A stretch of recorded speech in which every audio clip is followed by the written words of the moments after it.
The Genuine Article. Discussion and commentary based on articles from JACC.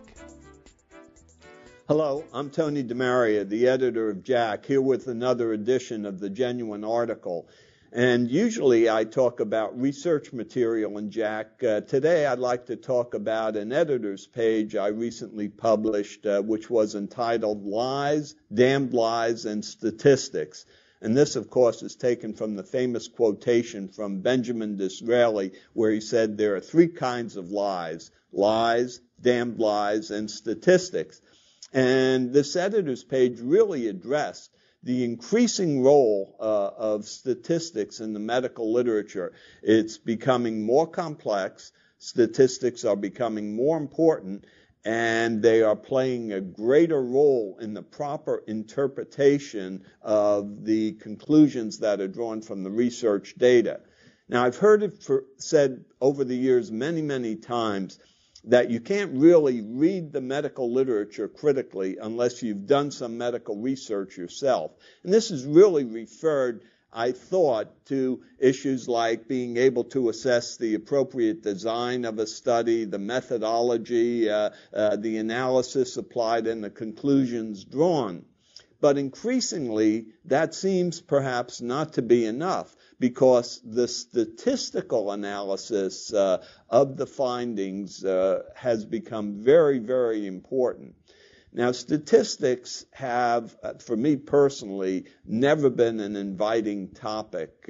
In fact, I've always viewed the concept of sitting down to learn statistics as being akin to having a screening colonoscopy. You know it's good for you, you know it's important, but it's really not any fun or pleasure.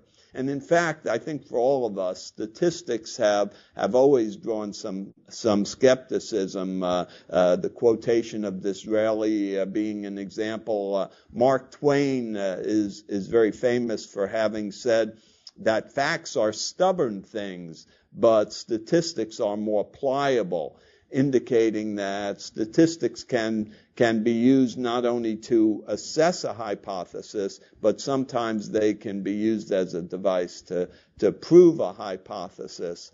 So that there has been a fair bit of skepticism. A senior mentor of mine some years ago said that if he went into a room and said to a table 100 times, "Arise," and it only floated in the air in once, then that would be very, very significant, but it really wouldn't be statistically significant.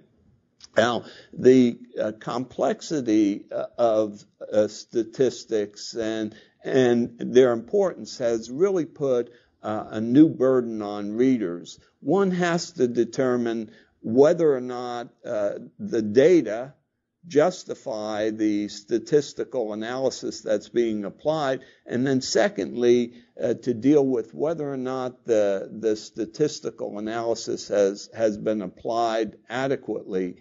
For most of us who are not statisticians, this is a problem. In fact, at JACC, we now have two associate editors to deal with the statistics in all the studies that we publish, and they review every manuscript that we do publish. And we now see that virtually every manuscript has a paragraph or so, and often more, in the methods section that deals with statistics. So that there's really a fair amount of expertise about statistics that's required now to read the medical literature, and it's a bit challenging.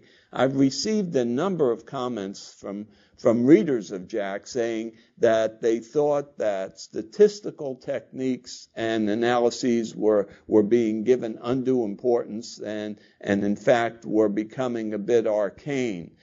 All I can say is that they really have become very, very important aspects of every manuscript. I quite agree that they increase the stress on the reader and increase the need for expertise in this regard.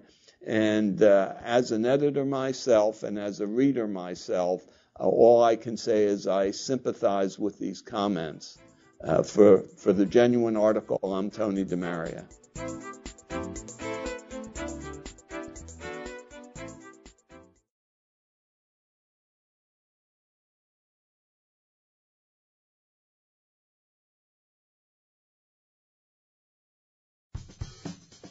Have a question or comment about a CBN story? Send us an email at cbnfeedback@acc.org.